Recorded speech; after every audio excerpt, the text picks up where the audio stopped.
Hi, my name's Wyatt, and one time I saw the whole world get made. You probably don't believe me. Grown-ups usually don't, but it really happened. I don't know how I got there. One second I was playing outside with my sidewalk chalk, and then, whoosh, I was floating in the biggest dark ever, like space, but quieter. Then I heard a voice, not a loud one, more like a kind voice in my belly that said, "Let there be light." Boom! Light came out of nowhere like when you flick a light switch, but fancier.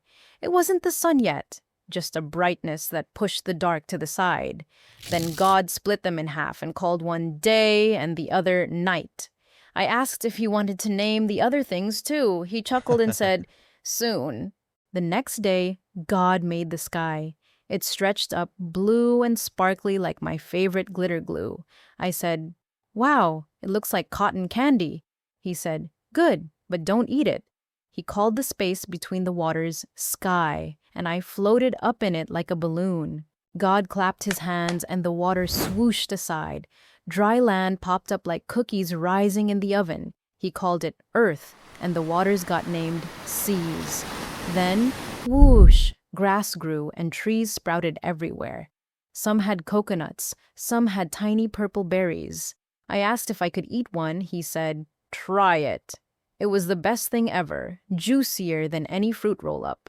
God pointed to the sky and a big golden ball floated up. "That's the sun," he said. Then he made the moon, like a nightlight, and a million shiny stars that looked like glitter spilled on black paper. I asked if he made Orion on purpose. He winked and said, "Maybe." The next day, the ocean bubbled with fish. Tiny, huge, silly-looking ones. A whale waved at me with his fin. Then God drew birds in the air like he was painting with his finger.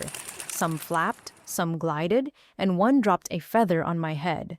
I said, "Can I name one of them?" God nodded. I called the big puffy bird a snugglehawk. He laughed and added it to his list. This day was wild, literally. God made animals on the land, elephants that stomped, cheetahs that zoomed, and puppies that licked my face. I rolled in the grass with a baby lion who purred like a kitty. Then God did something different. He bent down and shaped a person out of the dust. Not just any person, a man and then a woman too. He said, "These are humans. I'm making them like me." I whispered, "Will they be nice?" God smiled. "They'll have a choice." On the last day, we didn't make anything. We just sat. God rested, not like he was sleepy, but like how you sit back after finishing a huge Lego set. I curled up next to him. We watched the wind blow through the trees and listened to birds sing lullabies. It was so peaceful I almost forgot I was just a kid from regular Earth. Then God whispered, "Time to go home now, Wyatt." I blinked, and I was back in my yard, my chalk still warm from the sun. Nobody believed me when I told them, but every time I look at the sky or pick a flower or name a bug, I remember. I was there when God painted the world. Sometimes I wonder if I dreamed it, but then I see the moon or a new flower or a bird I've never seen before. And I know, I remember, God painted it and I got to see it happen.